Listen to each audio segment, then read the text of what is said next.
Hi guys, welcome to the Midpoint Show. My name is Fini Finero, and today we have the beautiful story of the beautiful girl that we have been waiting for a period of a couple of 2 weeks. But we are here now, and today we want to talk about a life of someone.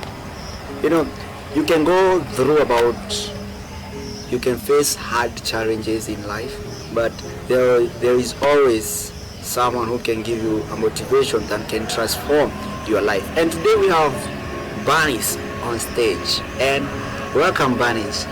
Thank you. Uko poa? Niko poa. How was your weekend? My weekend was busy but fun. But fun? Yeah. Yeah, mine was very cold because of the weather, and also because of how we are continuing staying. We are good. Yeah. So tell me about who is Bernice? Bernice. Bernice is a 20-year-old girl. Yeah. Lives in Dwaka. Yeah. Grown up mostly in Dwaka. The last born in my family.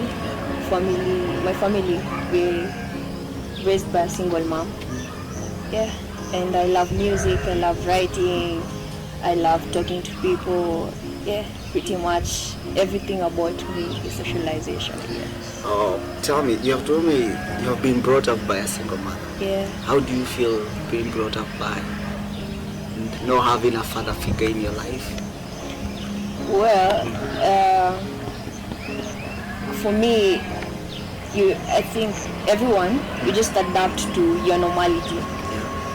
If you grow up with a single mom, if you grow up with a single dad, if you grow up with no parents, there's nothing different about you. That's your normality. So I've never felt the absence of my dad because my mom was mostly there for me, and I have big brothers. So at least I had male figures in my life. And of course, grown up in church. And went to a public school mostly, and yeah, so I can't say I've missed much of my dad until maybe in my later years when you see your normal doesn't seem like the normal for and you kind of wish ungejua like you had a dad mwenye maybe anakusaidia homework, you guys play together, you're going out for lunch or maybe something, you have someone to talk to, Maybe when I'm with my mom, like the last say. Yeah. So hapo kuna an extra force. When you have both parents, utaambia mom, like I need this, because your mom will do that, Mom will say, Mom, can I go out? Because your mom itikia. But sir, when you go to your dad, unajua pia there's a side yenye atachukua on whatever you want. So ningependa kujagulizo, but I've never felt the absence. So the moment that you umeingia hapa shule uko primary ulikuwa unasomea primary in which school? I went to a lot of kindergartens before I settled kwanza Raima vizuri in Gasharage. Yeah, pretty much. My life. How was it? Funny thing, vile niliingia class 1, I never sikusoma class 1 Gasharage, and I was too young kuingia class 1, and primary schools zenye ni public zinakuanga ish. So called my dad, Dad, that's my mom talking. Mtoto wako anaingia shule class 1. Now talking to your father. Yeah. And my dad, like he never did anything about it. So everything ni mom. So nikaingia class 1, nilikuwa tuna perform fairly. Class 2 nikaanza perform better. And then by the time nafika class 3, all the way to my upper classes, I was mostly top of my class. Not bragging, I'm just saying. But I think ndo nilikuwa na feel the normal me, kupita and all that, like that was me. But in my later years nimejua smart is not always supposed to be book smart. So So ulikuwa nayo ndo pale chopi. Masomo ilikuwa tamu Raima. Naweza nikwambie. Mimi Raima kuna masomo imeniingia. For the last 9 years. Yaani imekuwa tricky. Ilikuwa inaingilia hapa, inatokea huko. But ilikuwa tu fine because nilikuwa nakuja namba mzuri sana. Ilisa kwa hiyo ni kali. So, lakini so apparently from hadi kufika standard 8. You know, everyone has their own. You know, tunaambiangwa na wazazi wetu bado hatujaona mambo. You know, tunaambiwa ati we are still young, bado hatujaona kitu. So from the last to the moment tulijijua ni kuanzia study 8, 7, 6. Now, the moment that you knew yourself, how was your life now? Definitely more fun. Because when you do something that's not you, you are passing because you have to make your mom proud. Because Anna go through a lot to make sure you're in school and all that. So when you do something for you, it's definitely much fun and easier. It's like when you're doing job and you're unapenda, having a career that you like, it doesn't feel like a job to you. It's your life, it's you. Yeah, so I guess neza sema around in the side of now challenges. Yeah. The side of challenges and you say it get more fun or more hard. Challenges ziko, they're still there, they've been there. So you see, like class 6, that's where nilikuwa like nimeanza ku question vitu, you know, and that's the point when unaanza kujijua, you know. So I got to class 7, class 8, and then I was no longer performing as much as I used to. So even my KCP nearly failed, but not like I really Failed. yeah. Not like a fail. I mean, I'm proud of but it didn't get me where I wanted. No. Nilikuwa nataka. Lakini ilitumuende shule mzuri ama ilikuwa no. Again, there's no good or bad school. But nilienda pale sikuwa nataka. But there's nothing good or bad about any person or any school. Before we go to the high school, now side of the high school, let's talk. You have told me so many things here. It's about the good side. Yeah. Now let us talk about the bad side of you. The bad me. No, maybe it's about a bad you know. Meniambia ulikuwa una pass, sijasikia pale ulikuwa unaanguka. Yeah. So in the last few 8 years, you have been a good girl. Not really. Yeah. When you around 12 years and then like your puberty stage and all that, and then you start questioning things. So like which things, you know, yeah. Somebody out there can be asking, which are these things are we questioning? Okay. You know, it's like just an example. Yeah. We go to church on Sundays, but why should I go? Si kila mtu huenda.